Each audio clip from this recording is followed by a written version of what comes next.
what makes somebody a narcissist? Are they born a narcissist? Or does something horrible happen to them suddenly and they just completely change into a narcissist? Well, nobody is born a narcissist. So what happens is a child is born into a family where one of the parents or both parents isn't able to empathise with the emotions of the child. And it's very often the mother, I mean, not always, but the mother has the most important role when it comes to narcissism.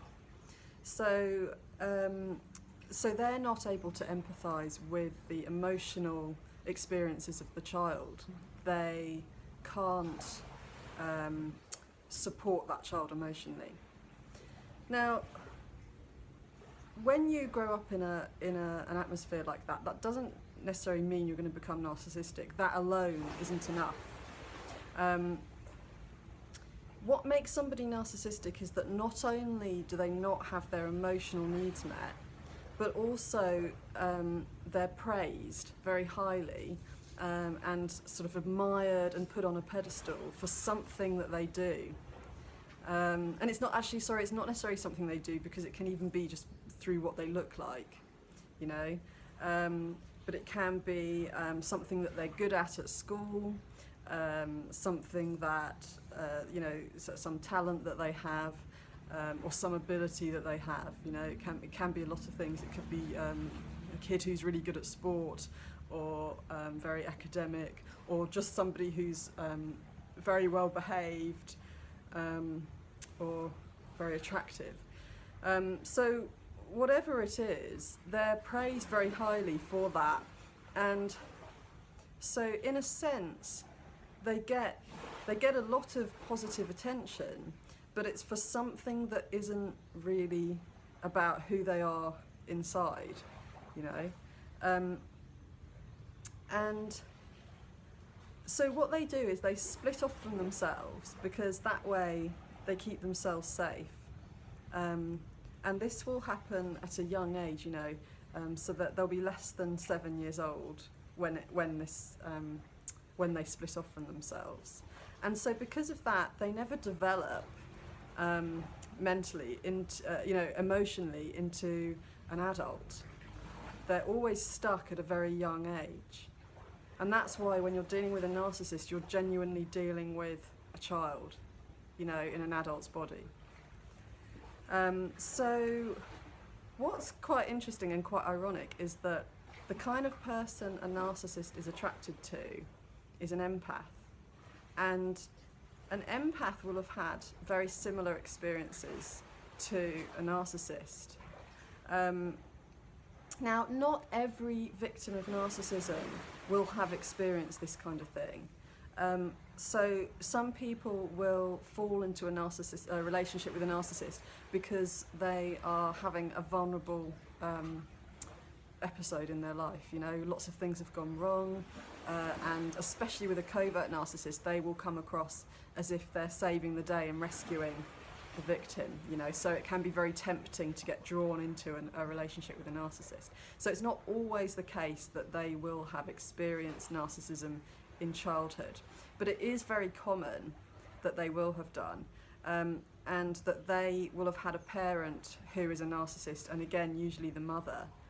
And so the difference between the childhoods of a narcissist and an empath is that with an empath, they learned that there was a certain way they could behave that would get maximum support from the parent. And very often that way of behaving is to put the parent's need before their own need. So they become very sensitive to what other people want, and very aware of other people's needs, and they find it harder to take care of themselves.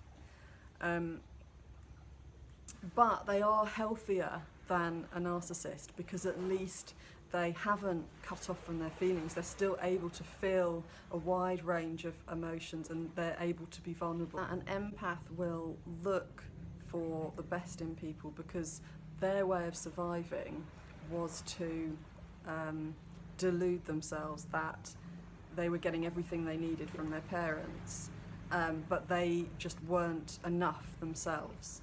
So they can have low self-esteem, but feel like, that people are sort of nicer than they are. They can ignore red flags because of that. The reason a child would do this is because it's very frightening to face the fact that your parents are not giving you the support you need. And it's less frightening to feel like you're not doing enough to get that support. So that's the way an empath operates, and that's sort of the messages that they had from childhood are gearing them towards meeting narcissists, because you go towards what you're familiar with, and they're familiar with playing that role. But although their childhoods are similar, an empath is not put on a pedestal for something that they did, or something, or the way that they look, or something like that. The thing that gets them positive affection and attention from their parents is mainly when they put the needs of that parent in front of their own needs. A narcissist, because they cut off from their vulnerability, they don't see the best in people. They sort of see the worst, They didn't get as much as an empath got in childhood because they weren't able to behave in a way that would bring out the most support from their parents.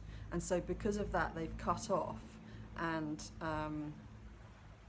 they have a lot of anger and resentment in them. The reason why very often the mother of a narcissist is herself a narcissist is that, or at least one of the parents is, the reason for that is because it's a narcissist that's going to be really excited about something the child can do, rather than about how they feel, because what their child can do obviously makes them look good, and so their child is sort of fulfilling the purpose that the narcissistic parent thinks that they should be fulfilling for themselves rather than for the child. So unlike the empath, the narcissist doesn't feel this way about other people. He doesn't see the best in people. Instead, usually they will see the worst in people, and they have a lot of anger and resentment inside them for feeling that, never feeling accepted as a child in any sort of meaningful way. So when a narcissist meets an empath, they feel like this is the mother that they never had. Here's somebody who's going to really care about them finally and be really attentive to their needs. And, soon enough, it turns out that this empath is not their mother who's going to give them unconditional love. This is another human being who has their own needs. And so the moment they realise that, they take them off their pedestal in their mind, and they feel a lot of anger and resentment towards them.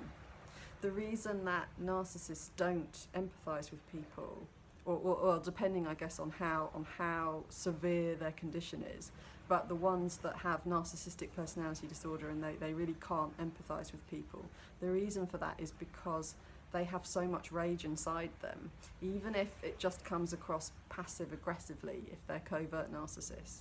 So if you have a bad day and you feel really annoyed and angry, you'll find that it's harder to empathise with other people. And this is the state that a narcissist is in the whole time. So when a narcissist and an empath meet, they both have this void inside them, and they run towards each other because each one believes the other's going to fill the void. So the narcissist believes the empath is going to fill the void because they're so kind and nurturing and attentive, and considerate. And the empath thinks the narcissist is going to fill the void because the narcissist gives them so much attention at first, idealises them, and puts them on a pedestal. So they feel like they're finally going to get what they needed as well. And, you know, obviously it doesn't end well. It's a complete disaster. And in the end, nobody gets their needs met. The narcissist will take out his anger about that, you know, his disappointment that the empath wasn't everything he or she thought they were going to be. They'll take all of that anger out on the empath, and the empath will, who is sort of has been programmed in childhood to assume that everything is their fault.